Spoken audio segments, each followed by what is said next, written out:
Olá pessoal, o nosso Conselheiro Acácio de hoje vai tratar de um tema que é o mito que cerca a ideia das monarquias da Comunidade Europeia no seguinte sentido, e vamos tentar fazer um paralelo disso com a proposta do retorno da monarquia no Brasil. O Brasil está evidentemente vivendo uma crise política construída, criada, programada, projetada, portanto, com as características de uma crise controlada, porque ela é uma crise produzida para surtir um determinado efeito. Existe, evidentemente, alguns elementos surpresa dentro do processo que o Brasil vive, mas, em absoluto, pode-se dizer que a classe política brasileira não detém o controle dos rumos e do destino que o Brasil está tomando. E, muito pelo contrário, à medida que o tempo passa, fica cada vez mais claro à população brasileira que a classe política em peso organizou-se, né? Ou pelo menos está em grandes vias de reorganização, e eles certamente vão aprovar uma nova Constituição, como estava previsto já desde 1988, que seria necessário um período de mais ou menos 30 anos para que se entrasse numa segunda Constituição da nova República, e é para onde nós estamos caminhando. Mas bem, antes de nós chegarmos nessa questão, diante desta crise, o Brasil tem que adotar um novo modelo de governo. E de tempos em tempos ecoa a ideia da monarquia. Mas, efetivamente, qual é a ideia de monarquia que nós estamos falando, ou que nós estamos aventando, ao menos, estudar como proposta para o Brasil? Que não seja nada semelhante ao que foi feito na Europa. E eu explico as razões. Que é o seguinte. Existe uma obra do Nicholas Hager, exatamente esta obra aqui, A Corporação, e ele afirma o seguinte sobre a Comunidade Europeia. A Europa de Hitler foi idealizada na forma de um Reich alemão, expandido do Atlântico aos Urais, com uma moeda corrente. Nesse modelo, estavam incluídos uma comunidade econômica europeia, com um acesso coletivo a commodities básicas, uma economia industrial europeia, um princípio regional europeu, uma política trabalhista comum, acordos econômicos e acordos comerciais, um sistema monetário europeu e um Banco Central Europeu localizado em Berlim. Pois bem, essas ideias são as ideias de 1930, do Reich. E a Europa, o que nós chamamos hoje de Comunidade Europeia, possui, quase que palavra por palavra, as ideias coletivistas, centralistas, comercialmente protecionistas, corporativistas, nazistas, socialistas, comunistas do Terceiro Reich. Então, isso equivale a dizer que a Europa de hoje é, portanto, ou seria, uma réplica atualizada do Reich alemão. Ou seja, é uma comunidade nazista, se o termo for muito pesado, uma comunidade fascista. E a veracidade da informação é incontornável. A quantidade de livros sobre isso é absolutamente brutal. No entanto, concerne considerar que o nazismo, ao contrário do que prega matreiramente a historiografia marxista, é um regime socialista. E as aproximações, portanto, teórico-conceituais ideológicas entre comunismo, nazismo e fascismo são igualmente comprovadas. Por décadas, durante décadas, divulgou-se a falácia de que o comunismo era de esquerda e de que o nazismo e o fascismo eram de direita ou de extrema direita, né? Na verdade, não. Já está absolutamente comprovado de que nazismo, fascismo e comunismo são a dupla face de uma mesma moeda, né? Já está comprovado que esses três regimes foram os três grandes regimes totalitários do século XX, foram os maiores regimes democidas do século XX. Democida é um termo que foi cunhado pelo historiador John Rummel, que significa uma ação de assassinato da população promovida pelo próprio Estado, né? Isso é democídio. Então, as conexões entre as ações democidas e a estrutura totalitária desses três tipos de socialismo estão perfeitamente delineadas atualmente. Aliás, quanto a isso, existe uma obra, não está aqui comigo agora nessa biblioteca, do Viktor Suvorov, chamado O Grande Culpado, o plano de Stalin para iniciar a Segunda Guerra Mundial. Nessa obra do Suvorov, do Grande Culpado, de Stalin, né, está evidentemente delineado ali todo o planejamento que Stalin fez para começar a Segunda Guerra Mundial e, efetivamente, o nazismo como sendo um grande braço operacional do comunismo. Igualmente, concerne considerar o seguinte, e desmontar o argumento do repúdio ao comunismo e ao socialismo, ao capitalismo. Porque tanto o nazismo, quanto o socialismo, quanto o fascismo, quanto o comunismo, tem lá as suas enormes desavenças com o capitalismo. E é curioso, porque todos esses são regimes totalitários. Essa mesma obra aqui do Hagel dá um testemunho disso. Existe um outro pensador chamado Oswald Spengler. Ele tem uma obra que se chama A Decadência do Ocidente. Ele afirma que não existe nenhum proletário, nem mesmo um único movimento comunista que não tenha trabalhado a favor dos interesses do grande capital. O PT hoje está aqui para provar isso.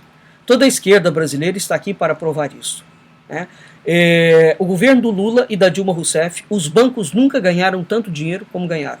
Então, a ideia de que a esquerda trabalha contra os interesses do grande capital é uma falácia que já foi desmentida há muito tempo, e cabe aqui lembrar que o próprio financiamento, né, do comunismo, na altura em que ele foi colocado na Rússia, hoje em dia já se sabe que ele foi financiado pelos Rockefeller e pelos Rothschild. Portanto, o que leva grandes banqueiros internacionais a financiar um regime que, teoricamente, é anticapitalista? Evidentemente que, para quem não estuda esses assuntos, isso pode ser um imbróglio, né? Mas voltando ao Spengler, então ele fala que não tem nenhum movimento comunista que não goste de dinheiro, né? E efetivamente todas as suas lideranças, à medida que a história foi passando, que o tempo foi passando, portanto, essa ligação da esquerda com os grandes capitais, né, internacionais estão absolutamente evidentes, certo? Bem, a Segunda Guerra Mundial, e para evitar certamente uma terceira guerra, foi uma das colunas centrais do argumento para a criação da Comunidade Europeia. Ora, vamos lembrar aqui o seguinte: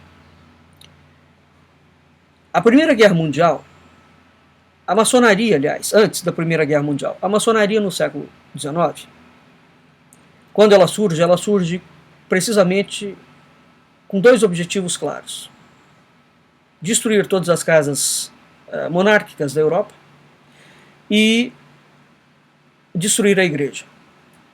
Bem, A Primeira Guerra Mundial, então, a maçonaria já faz um trabalho de abate das monarquias. O que não conseguiu, as monarquias que ficaram incólumes, a Primeira Guerra Mundial se encarregou de abater. Né? Portanto, aquilo que a Revolução Francesa não deu conta, aquilo que futuramente, no prosseguimento das revoluções maçônicas, pelo mundo afora, não deram conta, a Primeira Guerra Mundial terminou de exterminar, portanto, com aquelas casas monárquicas. Então nós temos um desenho de poder na Europa no século XX completamente diferente. Então essa Primeira Guerra Mundial, além de abater todas as monarquias da Europa, intencionou abrir completamente a Europa ao sistema financeiro internacional, que até aquela altura não existia. Então tal projeto, depois da Primeira Guerra, permitiu o surgimento, pelo menos as discussões, da criação de um governo mundial do futuro, tendo a ONU como arauto, né, algum tempo depois. E a propaganda comunista contra o nazismo, ela foi tão eficiente que o próprio comunismo, como regime democida, e os crimes comunistas ficaram completamente esquecidos. E o nazismo tornou-se o símbolo do grande mal a ser combatido e proibido no Ocidente. Né? Então, sob o argumento do combate ao nazismo, que teoricamente teria sido o suposto iniciador da Segunda Guerra Mundial, a Europa se reorganiza em blocos político, financeiro, comercial, legal. Aqui é que entra alguma coisa. Para tanto, as monarquias que haviam sido depostas voltam ao cenário, propagandeadas, com ares renováveis, renovados, saudáveis, eficientíssimas, limpas, cristalinas, etc, etc, etc. Entretanto, isso se trata de maquiagem pura e simples. Pura e simples. Explico. A bem da verdade, historicamente, dentro da Europa, né, quando nós vamos estudar a história da Europa, as chamadas monarquias de peso da história da cristandade, seja para o bem, seja para o mal, ficaram centralizadas em Portugal, Alemanha, França, Áustria, Espanha. É interessante, porque, curiosamente, exatamente em todos esses países, Portugal, Alemanha, França, Áustria, e me esqueci da Itália, e Espanha, exceto, tirando Espanha, todos esses países não têm monarquia, não é? Isso equivale a dizer que quando a Europa foi reconstruída, vejam, a Revolução Francesa surge para bater as monarquias e, portanto, o ataque à cristandade. A maçonaria surge para bater as monarquias e o ataque à cristandade. As repúblicas surgem para bater as monarquias e atacam a cristandade. Ora bolas. Quando a Europa é reorganizada, sob o argumento de que o nazismo foi uma coisa terrível, e não é que não tenha sido, foi. Mas, sob aquele argumento, as monarquias que haviam sido abatidas retornam. A Inglaterra nunca deixou de ser uma monarquia, curiosamente, porque é precisamente na Inglaterra que nasce a maçonaria, não é? Então é interessante porque o berço do surgimento da maçonaria, a monarquia não é abatida, mas em todos os outros lugares da Europa as monarquias são abatidas. Então, hoje, o que nós temos dentro da comunidade europeia, falando de uma forma bastante até rude, as monarquias que nós temos, que voltaram para a construção da comunidade europeia, são monarquias que, dentro da trajetória da história da cristandade, sempre foram periféricas. Portanto, não eram monarquias comprometidas nem com o Ocidente cristão, nem com o Ocidente, com a cultura ocidental, nem com a ideia de uma salvaguarda da cristandade. né? Então são essas monarquias que retornaram ao cenário governamental europeu. E aqui entra, são essas monarquias que adotaram o parlamentarismo como forma de governo. E foi precisamente no bojo dessas monarquias e desses países que eram os países centrais na defesa e na salvaguarda da cultura ocidental cristã, que não se tornaram, cujas monarquias não retornaram, como Portugal, por exemplo, notadamente Portugal, cuja defesa histórica da cristandade e contra o Islã vem desde o início da nacionalidade. Curiosamente, portanto, em Portugal, Alemanha, França, Itália, Áustria, as monarquias não retornam. Portanto, nós temos um movimento de retorno das monarquias europeias, mas o cenário é completamente diferente. E essas monarquias que retornam, elas são monarquias, além de periféricas, que têm algum problema com elas. Porque foi exatamente no bojo dessas monarquias periféricas, em conluio com esses países parlamentaristas, que a comunidade europeia foi criada. Ora, e como é que a comunidade europeia foi criada? Portanto, se todos os problemas que a Europa está apresentando hoje, está sofrendo hoje. A Cláudia Wilde soltou um post alguns dias atrás, dizendo que foi descoberto, e é um fato, é uma verdade, um projeto da Alemanha e de Bruxelas de levar para a Alemanha entre 10 e 12 milhões de machos islâmicos. Homens, não são mulheres, são machos. Ora, a população da Alemanha deve ter por volta de uns 20 milhões de habitantes. Então, quantos por cento isso significa da população da Alemanha? Se você migra, importa, não se trata de um processo de migração normal. Trata-se de uma invasão. Trata-se da morte da Europa. Esse conluio foi descoberto e pegou muito mal, não é? Porque ficou absolutamente evidente essa armação toda. Como é que a Europa chegou a esse ponto? Como é que a França está em guerra civil e os jornais brasileiros não noticiam isso?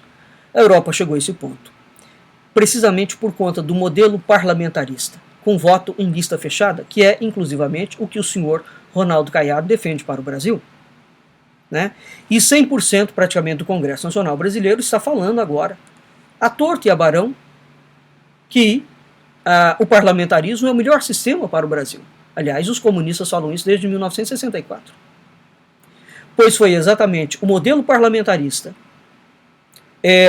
levantado pelas hostes das redivivas monarquias europeias, que fez da Europa um palco multiculturalista, entregando a Europa ao grupo de Bilderberg, porque quem manda na Europa, por conta do voto em lista fechada, não são os países, as soberanias dos países, mas é exatamente Bruxelas.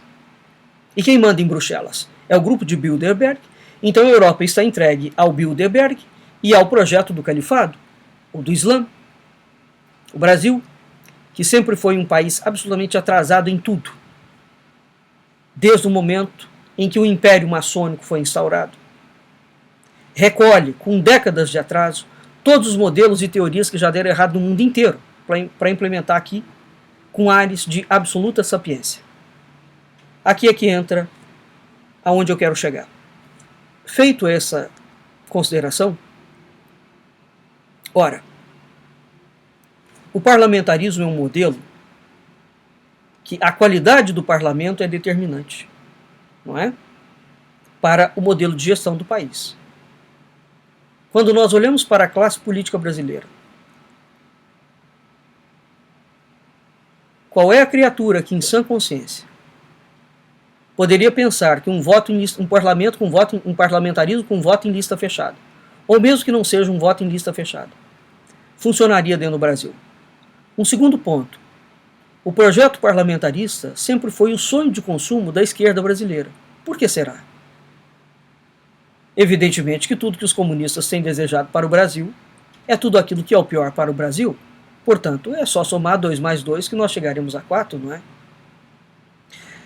Então, quando se fala em monarquia no Brasil parlamentarista, ora, vê-se de saída que esse projeto é uma teratologia. Porque os maiores defensores do projeto da monarquia parlamentarista no Brasil estão pegando exatamente o modelo da Europa como um grande sucesso de monarquia. Não é? O problema central aqui, portanto, não é se a figura do imperador será uma pessoa honesta. Aliás, isso nem deveria entrar em discussão. Não é a figura do imperador como garantidor da lei, da ordem, da moral e da cristandade. Por quê? No parlamentarismo, o rei reina, mas ele não governa. Quem governa, portanto, é o parlamento. Ponto final. E o parlamento brasileiro é composto de criminosos da mais alta periculosidade. O Brasil é comandado pelo crime organizado, que é um Estado dentro do Estado. Aliás, a Lava Jato está aí, já está demonstrando isso, que era absolutamente evidente para todo mundo. Né? Então, como é que se pensa em aventar a proposta de colocar um monarca dentro de um sistema parlamentarista regido pelo crime organizado? Evidentemente que o monarca, ao contrário do que tem propagado e dito, não tem a autoridade de alterar as decisões governamentais. Então não basta ser otimista dentro do Brasil. Veja o que aconteceu conosco quando em 1822 a monarquia brasileira o Império Brasileiro foi construído pela maçonaria como ponto de transição para a República. E foi exatamente um ponto de transição para a República. Ela caiu logo. Foi uma questão de tempo. O regime foi planejado para ser um regime de transição e foi. O que nos leva a pensar que agora será diferente? Não é? Então, nós estamos diante de uma situação dentro do Brasil que, por onde nós olhamos, parece que não tem saída. Evidentemente, tudo tem saída, mas não essas soluções rápidas. Então, antes de pensar na mudança de qualquer coisa, de regime, o Brasil não pode pensar em mudar para nenhum regime enquanto a estrutura política brasileira não for revista. Quem é que nos garante que um monarca não ficará submisso a um crime organizado? Porque é exatamente este crime organizado que domina o Estado e que controlará o Estado. Então não se trata, a nível histórico, de ter uma adesão emocional a uma causa. Aquela implementação é factível ou não é factível? No Brasil, atualmente, não é factível o parlamentarismo sob nenhum aspecto. Nem como monarquia, nem como proposta republicana. Essa é uma teoria que tem que se afastar mesmo. O problema não está na monarquia. O problema está no parlamentarismo. Nós já temos um exemplo claro, sucinto, do que aconteceu na Europa, com toda a cultura da Europa. E por que achamos que não acontecerá algo semelhante aqui? Vejam, os políticos velhacos brasileiros estão avisando que vão mudar o regime e o parlamentarismo está aí, na esteira, na beira e no anúncio praticamente diário. É bom acreditar que eles vão mudar o regime. Bem,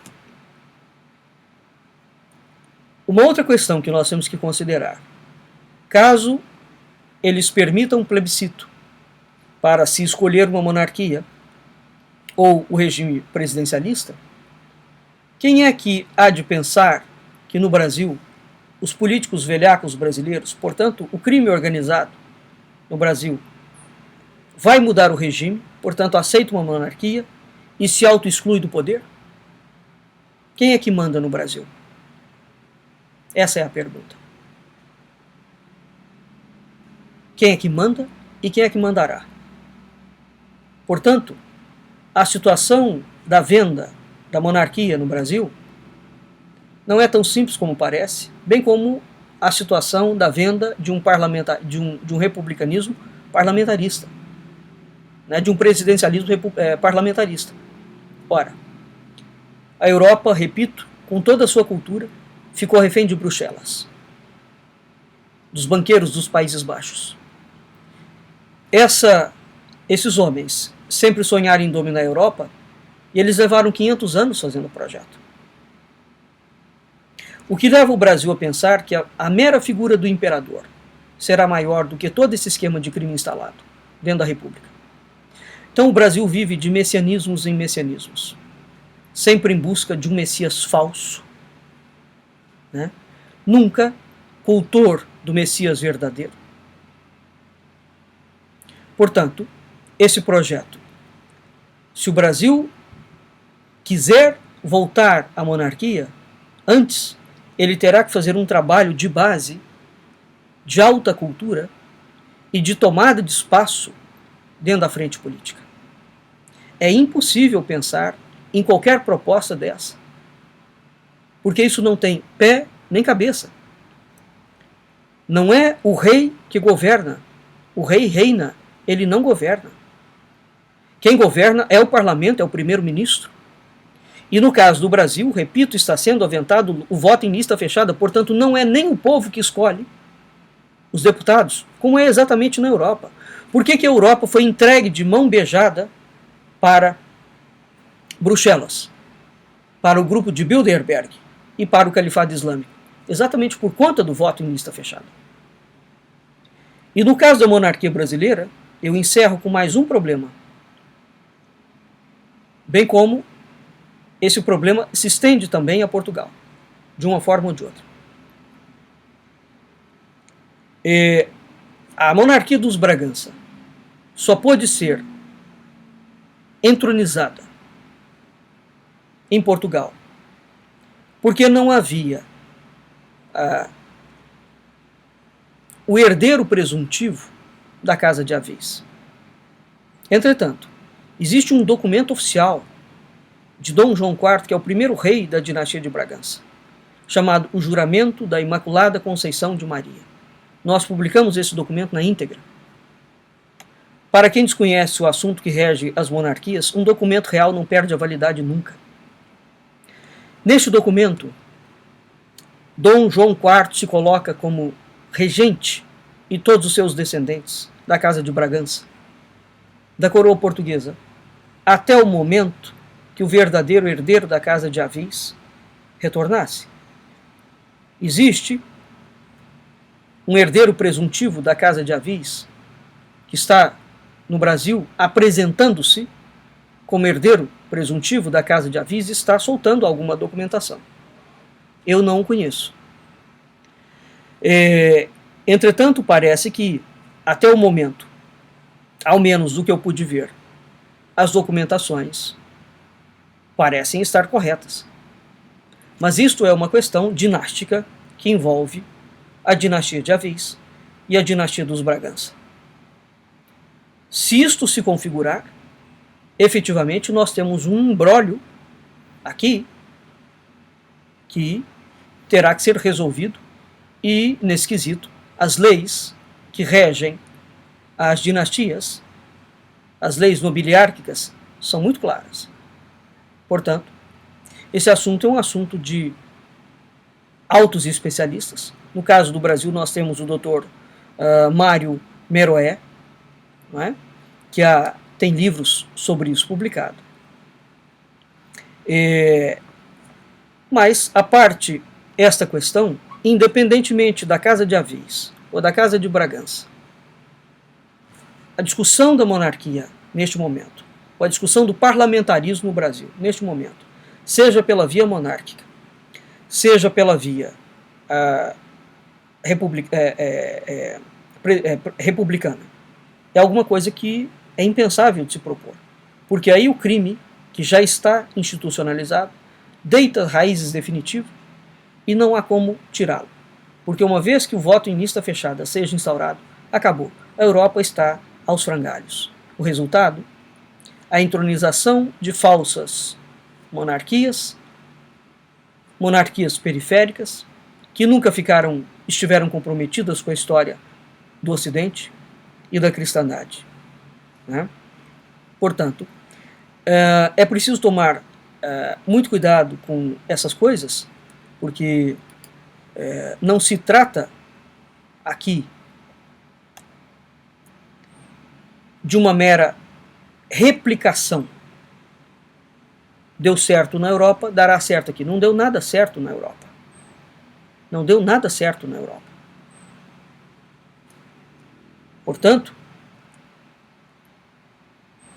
cuidado, devagar com a dor, porque o santo é de barro. O que está acontecendo na Europa não teria acontecido se não houvesse monarquias compradas pelo sistema financeiro internacional que as colocaram de volta. E essas mesmas monarquias entregaram a Europa de bandeja. Para tanto, os governos socialistas dos países, que eram os grandes defensores da cristandade, foram tomados pelo socialismo, comunismo, nazismo, fascismo e todos os ismos, e pronto. Então nós temos um mise-en-scène para o povo ver. Os reis voltam, mas voltam à moda grega. Trazem com eles um cavalo de Troia. Não só para a Europa, para o mundo. Porque, com a destruição da Europa, não pensem vocês que as Américas permanecerá incólume. Até o próximo, Conselheiro Acácio.